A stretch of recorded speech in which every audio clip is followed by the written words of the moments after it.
Welcome back to Game-Based Learning in the World Language Classroom, the why, what, and how. We're on section 3 of my book, The How.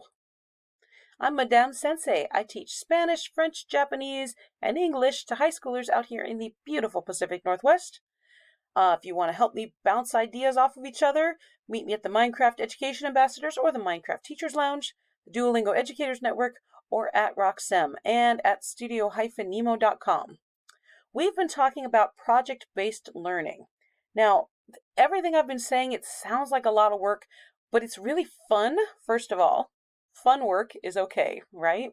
And secondly, you're going to really reap the benefits at the end because putting on the project is not going to be all that difficult, and grading is a snap, okay? So it's just all the thinking part you have to do up front to make sure that everything's going to be successful. There's a lot of thinking up front, it's true, but it's not a lot of work. It's just a lot of thinking. All right, so here's how I put together the actual battle plan. Very first question, how many weeks are my students going to need to get solid on this? My first year students are going to need longer times than my second, third, fourth year students. Okay, so think about, and also what time of the year is it? Is it early in the year? They're going to need a little more time to get solid than later in the year. All right, so this is part of the backwards design, UDL, Universal Design for Learning. How many weeks are you going to need? All right, so I start each class with quiz trade, which takes 5 minutes of class time. This happens every single day until the big day.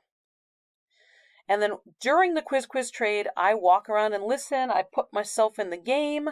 I get a formative assessment immediately of how good my students are. And I can tell, oh, okay, this quiz trade is too easy for them. Let me move to a harder quiz trade. Or let me make it harder, because sometimes I've got them embedded in, making them more difficult or not. Or, oh, okay, everybody, I hear everyone stumbling over this word, and I run to the board and I write down the word and I give them a memorization hint, or I help them with pronunciation, a whole class. Okay, guys, you can go back to it now. But it's 5 minutes of quiz trade. We do a little TPRS, which is 10 minutes. Some people will do TPRS the entire class time. I find I can't keep my students' attention the entire class time, but 10 minutes is pretty good. And, we work through one TPRS. It takes 2 weeks to work through it, a little at a time. And then repeating every single day, repeating what we've done before. During the TPRS, you watch your barometer, students very closely. Oh, here I wrote, I don't do the whole story in one day, but I work on it for about 2 weeks. So I'll start with the first couple of sentences, and I'll let the students choose something, and then I'll give them the next sentence. I'm like, okay, that's enough for today. And then the next day we come back and I read the whole thing with the sentence that they chose, or the word that they chose into the sentence. And then we keep building on it until they know the whole story. Okay.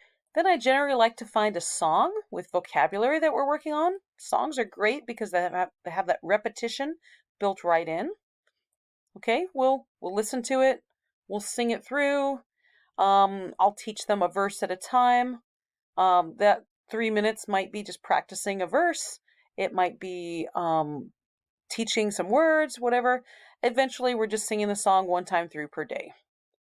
That was all I had on this slide. All right, I read to my students a lot. I absolutely love reading to them. So if I can, I'll find a story that has whatever we're working on as part of the story. Sometimes we're in the middle of something. We're in the middle of Don Quixote de la Mancha, or we're in the middle of Hagane no Kinjutsu or something, and it's like, okay, I don't want to pause that.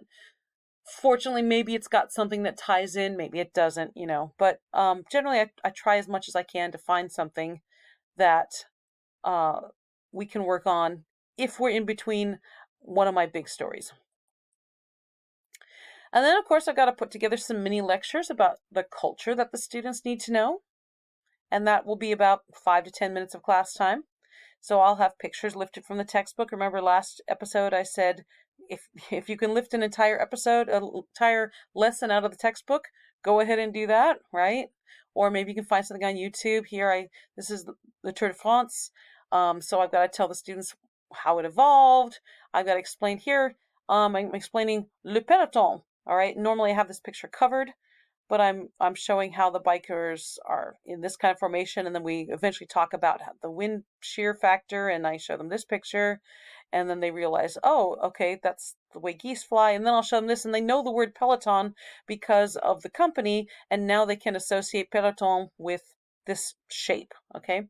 Or I've got, some highlight video reels. This was my very favorite ever because everything that can go wrong does go wrong in this. So I love showing that one. But, I throw it together. Okay, what am I going to do today? I'm going to talk about the history. I'm going to talk about some vocabulary. I'm going to talk about, I'm going to show them exactly what happens, that kind of thing. Okay. And then the rest of the class time is a game that's going to work on the vocabulary or the grammar or the vocabulary and the grammar or the culture or something. The rest of the class is game time. Okay. So some days, Mondays, we don't have as much time because we're on a block schedule.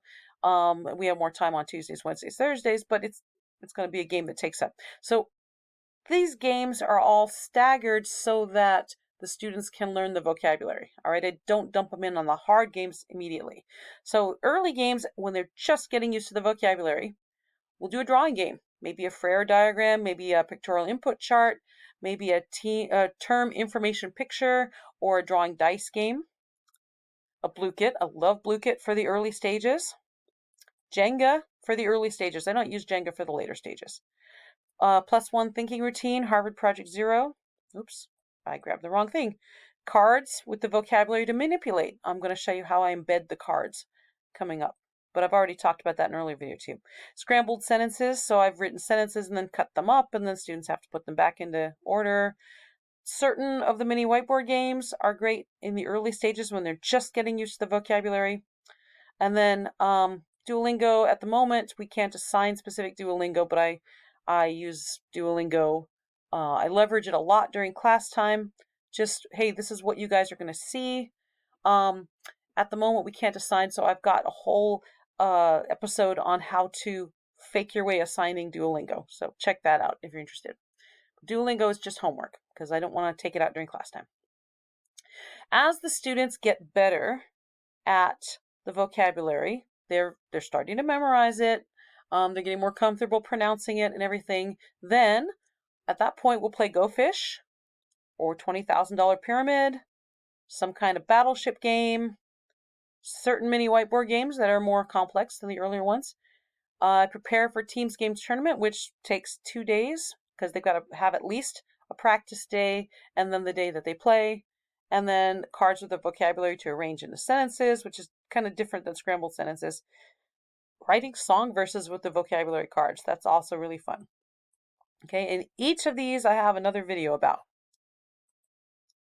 Later games when the students are really good at the vocabulary. They're not quite ready for the project yet. You're not ready for the project yet. Maybe you still need to buy the eggs and the flour and the milk. Okay, but the students are ready for more complicated games. $20,000 Pyramid, they can get really involved with that. Some kind of clue type game. So remember, the communicative approach to language has an information gap, and you're trying to fill it in. Teams Games Tournament is a later game because it's a little more involved. Okay, it's have your students write and perform little mini skits with the vocabulary cards.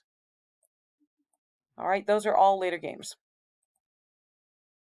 Then you got to, oh, we're over 10 minutes again. Okay, once again, I'm going to break this into 2 sections because I'm trying so hard to keep my videos under 10 minutes, and this seems like as good a breaking point as any. So hopefully I'll see you on the next one.